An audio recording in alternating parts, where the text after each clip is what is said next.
Sometimes the news gods work in mysterious ways. Yesterday, for no other reason than I thought it was very funny, I shared with you John Blake's takeoff of Dolly Parton's Jolene, where she was singing vaccine, vaccine, vaccine. I thought it was very funny. I hope you enjoyed it. But today I learned that the real Dolly Parton has revealed that she was offered the Presidential Medal of Freedom from President Donald Trump and didn't accept it. And now there's a push on to see whether she might be able to get one from Joe Biden. She's a bit unsure about whether to take it. Have a look at Dolly Parton.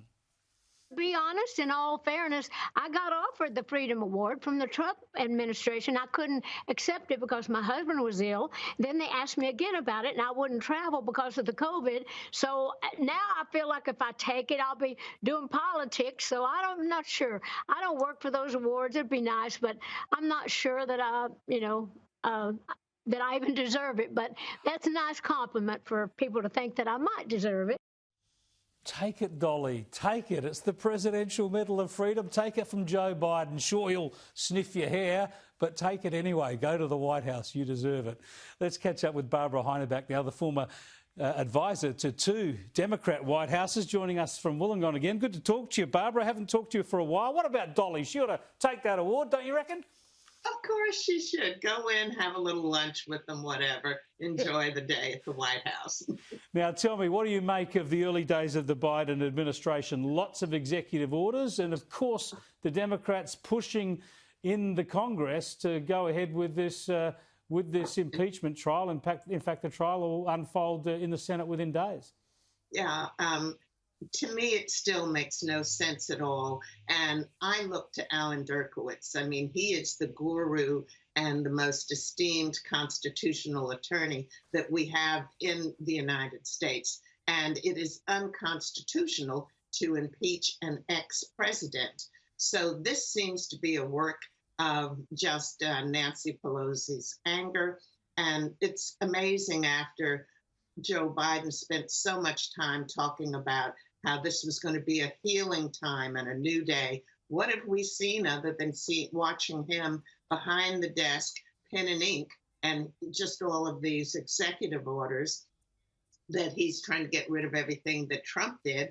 And at the same time, he's trying to plagiarize and take credit for a lot of what Trump did, talking about what he's going to do that Trump already accomplished. So it's a catch-22, I think, for the Democrats. And if for some reason, there was an impeachment, there would be so many in line ahead of Donald Trump over the last 3 or 4 years. Maxine Waters saying, get in the streets. If you find them, tell them they're not welcome, get in their face. I mean, there have been threats and words of even Kamala Harris saying that Antifa and Black Lives Matter should continue to protest, and they're going to continue, and not just the protest, but where there was harm brought to a number of cities, that was okay. And she even said during her acceptance speech that it should continue. Yeah, that's an important point to make. Well, the sorts of things others have been saying when it comes to violent protests, but also the point that if you oppose the idea of impeaching the former president, it's not necessarily excusing his actions. And that was well articulated in this clip from Republican Senator Rob Portman. Have a look. What he did was wrong and inexcusable. I've used the word inexcusable because I think that's how I feel. So, I mean, we'll see. I'm a juror. I'm going to keep an open mind as we go through this. But I do think that this constitutionality issue has to be addressed. I mean, we would be convicting a private citizen, as you know, someone who's out of office. That sets a precedent. And I think all former presidents, yeah, those alive and those not, could be affected in a negative way.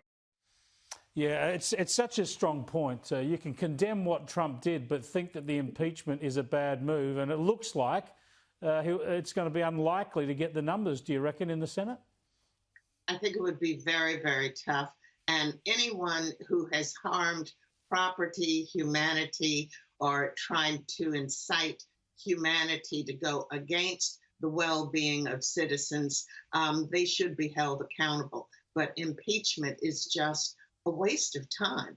And this, I thought Biden was going to jump out and we'd be hearing about what he was going to do to try to bring the pandemic under control. The stimulus package is so stuffed with pork barrel fat that that's having a tough time. And there's a lot of catch up to do, not just in America, so many countries right now due to the pandemic, and they're wasting their time on silliness. I mean, if someone told me that this had happened and I'd been a bear asleep under a rock for a couple of years, I said, no, that's impossible. Yeah, it seems to me it would have worked for Biden to drop the impeachment as an act of unity and move on. But I don't think he would have been able to hold back a lot of his people up on the Hill. But we'll see it play out. Thanks for joining us again, Barbara. I appreciate it. All right. Thanks for having me. Have a good evening. Barbara Heineback, who's been there in Washington and across the states and seen it all. It's great to have her input on this program.